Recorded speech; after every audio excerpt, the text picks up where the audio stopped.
안녕하세요. CNA 중등부 강사 윤은호입니다. 오늘은 저희 CNA 논술학원의 12월 선정도서와 수업 내용을 안내드리고자 합니다. 코로나19 감염병 예방을 위해 언택트 문화가 자리를 잡으며 집에 머무는 시간이 길어지고 있습니다. 여러분들은 집에 있을 때 주로 무슨 일을 하며 시간을 보내나요? 가족들과 함께 독서하는 시간은 얼마나 되나요? 2020년 2월 문화체육관광부에서 발표한 국민 독서 실태조사에 따르면 성인들의 독서율과 독서량은 매년 감소하고 있는 것으로 나타났습니다.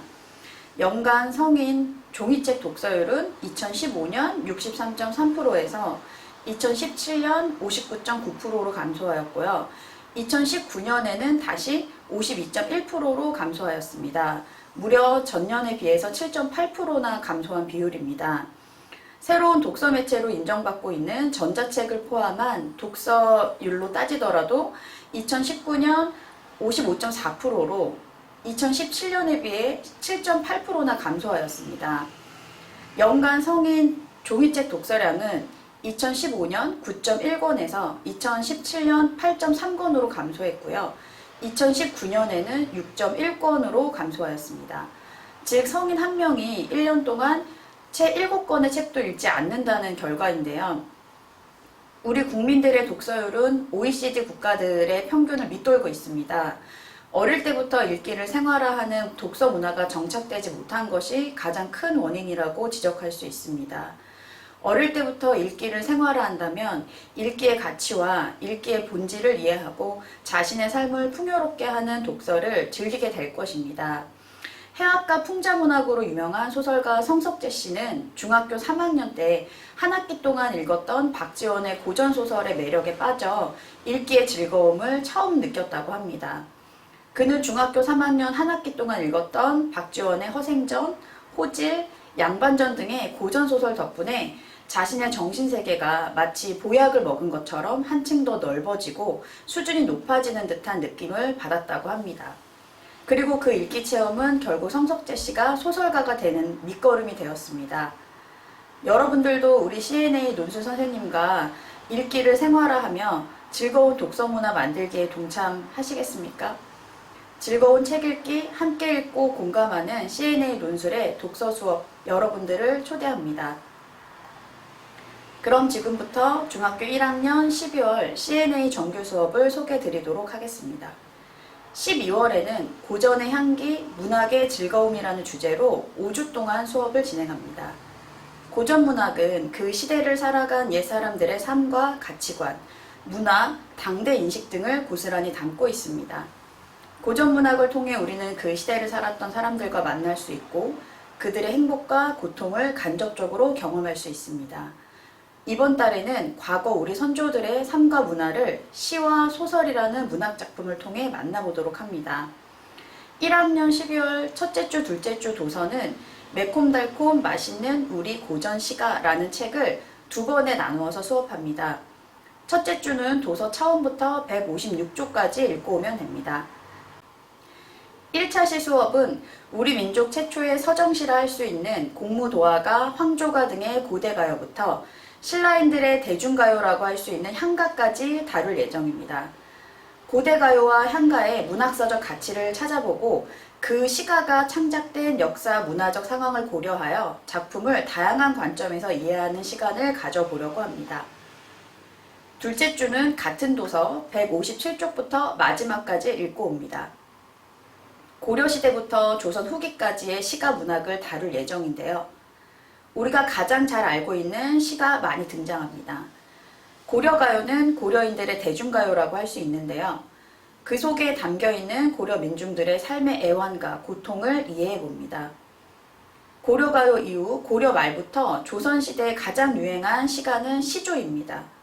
시조의 발생부터 조선 후기 사설시조의 등장까지 시가 문학을 창작하고 향유한 계층에 따라 시가 문학이 어떻게 변모해 갔는지 함께 찾아봅니다.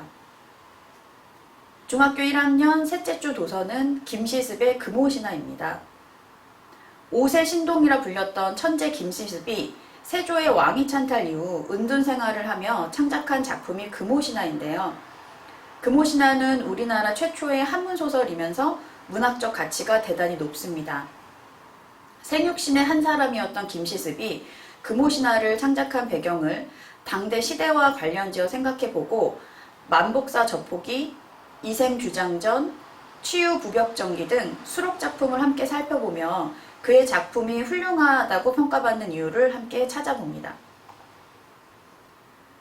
1학년 12월 넷째 주 도서는 김만중의 구운몽입니다. 이 작품은 속세를 떠나 불도를 닦는 성진 스님이 하룻밤 꿈속에서 양소유라는 사대부로 태어나 8명의 부인을 얻으며 부귀영화를 누리다 꿈이 깨어 다시 성진의 삶으로 돌아온다는 몽자료 소설입니다. 이 작품의 주제는 무엇일까요? 작가 김만중은 욕망을 버리고 불도를 닦는 성진의 삶을 추구하자는 것일까요?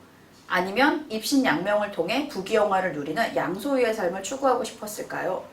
소설을 읽고 함께 토론해 봅니다. 1학년 12월 다섯째 주 도서는 박지원의 한문소설입니다. 박지원은 조선 후기 실학자이면서 조선 후기 사회 경제적 문제점을 신랄히 비판했던 실천적인 지식인이었습니다. 그의 사회인식이 반영된 양반전, 호질, 허생전 등의 작품을 보고 박지원의 실학사상을 살펴볼 것입니다. 또한 소설에 반영된 조선 후기 사회 문제점도 함께 공부해 봅니다. 다음은 2학년 12월 C&A 정규 수업을 말씀드리겠습니다. 2학년 12월 수업 주제는 한국 근현대사 영역인데요. 어제와 오늘의 우리 역사라는 주제로 4주 동안 수업을 할 예정입니다.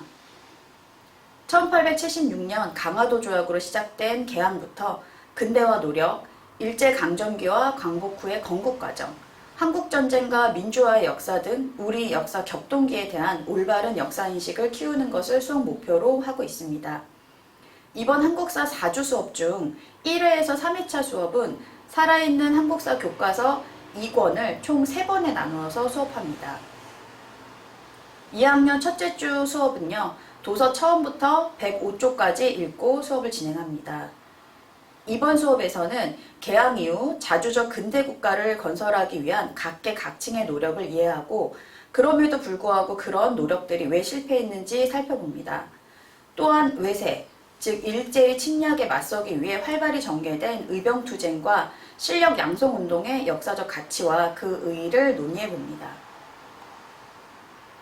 2학년 둘째 주 수업은 같은 도서 106쪽부터 183쪽까지 읽고 옵니다. 2차 시 수업은 일제강점기 항일투쟁과 독립운동의 과정을 이해하고 해방 후 분단정부 수립의 역사를 살펴보고자 합니다. 1920년대 독립운동의 새로운 방향으로 떠오른 사회주의 운동과 비타현 민족주의 운동의 연합단체였던 신간의 의의를 살펴보고 1930년대 민족말살 통치에 대응한 우리 민족의 국내외 독립운동을 동아시아적 관점에서 살펴보려 합니다.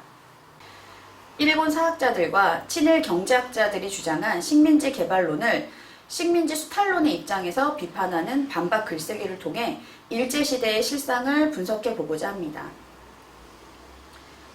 2학년 셋째 주는 살아있는 한국사 교과서 2권을 183쪽부터 끝까지 읽고 옵니다. 이번 수업에서는 한국전쟁 이후 발생한 주요 역사적 사건을 정리하고 이를 통해 우리가 앞으로 나아갈 길에 대해 모색해보는 시간입니다. 한국전쟁 이후 급속한 경제발전 속에 나타난 빛과 그림자, 그리고 그 속에서 성장한 민주시민의식을 함께 공부합니다. 또한 분단 이후 대북관계 변화를 파악하고 앞으로 평화로운 한반도로 나아갈 길을 함께 모색해보고자 합니다. 2학년 넷째 주 수업 도서는 광장의 서다입니다. 이 도서는 소설로 있는 한국 현대사인데요. 한국 현대사가 어떻게 진행되어 왔는지 당대 시대적 상황을 구체적이고 현장감 넘치는 삶의 모습으로 전달하고 있어서 청소년들에게 한국 현대사를 흥미롭고 의미있게 만날 수 있는 기회를 제공해 줍니다. 현대사의 흐름 속에서 우리 청소년들이 나라의 주인의식을 갖고 참여했던 사례가 많은데요. 4.19 혁명과 6월 민주항쟁 등의 역사적 사건을 재조명해 보면서 청소년들도 역사를 움직이는 큰 축이 되었다는 것을 소설로 만나볼 예정입니다. 다음은 CNA 중학교 3학년 12월 정규과정입니다. 3학년의 12월 수업 주제는 뇌과학, 인구학, 트렌드입니다. 중3의 12월 선정도서는 고등학교 1학년 통합사회 대비도서와 수능 및 내신국어 비문학 독서 필수 주제로 꼽히는 다양한 과학, 기술, 사회 관련 작품을 읽는 수업입니다. 최신 진화생물학, 뇌과학부터 인구학 등 다양한 분야를 접근해 보려는 수업을 준비했습니다. 3학년 12월 첫째 주 도서는 울트라 소셜입니다. 이 도서는 진화생물학, 동물행동학, 영장유학, 뇌과학, 심리학, 행동경제학, 그리고 인공지능학 같은 학문의 경계를 횡단하며 인간이 다른 영장류와 구별되는 강력한 사회성인 초사회성의 비밀을 살펴보는 데 도움을 줍니다. 이런 도서 주제와 관련하여 수업에서는 게임 이론이 적용된 최후 통첩 게임의 구체적 상황을 이해하고 실험 결과를 해석해 봅니다. 또 구별짓기에 대한 취향 이론을 비교하고 실험 결과에 드러난 동조 현상을 분석해 보며 사회적 동물이라 불리는 우리 인간에 대해 더 깊은 탐색을 시도해 봅니다. 3학년 12월 둘째 주 도서는 과학 콘서트 알쓸 신잡으로 유명한 과학자 정재승의 12발자국입니다. 이 책은 지난 10년간 저자의 강연 중 가장 많은 호응을 받았던 12개의 강연을 선별하여 다시 집필하고 묶은 것으로 더 나은 선택과 의사결정을 위한 뇌과학의 지혜는 무엇인지 생각해보게 하는 도서입니다. 우리 수업에서는 합리적 의사결정과 비합리적 의사결정의 상황을 적용해 그 실험 결과와 사례를 해석해 볼 예정입니다. 또한 중독 원인과 대책에 대한 주장을 비교하고 스마트폰 중독 요인을 다방면적으로 살펴볼 예정입니다. 더 나아가 창의적인 뇌와 1만 시간의 법칙을 비교해보고 예술적 성취와 관련된 실험 결과를 분석해보면서 뇌과학의 비밀을 함께 파헤쳐보려 합니다. 3학년 셋째 주 수업 도서는 정해진 미래, 시장의 미래입니다. 수업 주제는 인구 변동의 정해진 미래 속에서 기업의 생존 전략을 살펴보며 저출산 고령화 사회에서 인구학을 통해 사고의 깊이와 시야를 확장하기입니다. 이번 수업에서는 우리 사회가 해결해야 될 저출산 현상의 원인을 분석한 후 일과 가정의 양립을 위한 유럽의 자녀 돌봄 모형들의 장단점을 알아봅니다. 또한 일과 노동에 대한 관점 변화를 비교하고 고령사회 문제점과 해결 방안을 논의해 볼 예정입니다. 또 새로운 근무 형태인 스마트워크, 즉 원격 근무의 긍정적 측면과 부정적 측면도 토론해 볼 예정입니다. 3학년 넷째 주 수업 도서는 트렌드 코리아 21입니다. 서울대학교 소비 트렌드 분석센터의 2021년 전망을 살피고 팬데믹 위기 대응 전략은 무엇인가 성찰하며 바이러스가 몰고 온 새로운 경제학, 브이노믹스의 다양한 사례를 알아봅니다. 우선 2020년 대한민국 10대 트렌드 상품의 구체적 사례를 찾고 순위를 선정해 볼 예정입니다. 또한 경기 회복 유형과 K형의 특징을 비교하고 미국 소비 트렌드 전망을 평가해 본 후 자료를 활용하여 기술 발전에 따른 사회 변동의 긍정적 측면과 부정적 측면을 토론해 봅니다. 지금까지 CNA 논술이 준비한 중학교 1, 2, 3학년 12월 선정도서와 수업 내용을 소개해드렸습니다. 중국 송나라의 정치인 왕한석은 이렇게 말했습니다. 독서는 비용이 들지 않고 독서는 만배의 이로움이 있다. 가난한 사람은 독서로 부자가 되고 부자는 독서로 귀하게 된다. 독서가 평범한 사람을 부자로도 만들고 귀하게도 만든다고 하니 우리 인간의 삶에 이보다 더 큰 이로움이 있을까요? CNA 논술과 함께 일주일에 한 권씩 즐거운 책 읽기에 동참하여 몸과 마음 모두 부귀로운 사람이 되어보는 것은 어떨까요? CNA 논술은 12월뿐 아니라 2021년 새해에도 한 차원 높은 독서 프로그램으로 여러분과 만나길 기대합니다. 지금까지 CNA 논술 중등부 강사 윤은호였습니다. 감사합니다.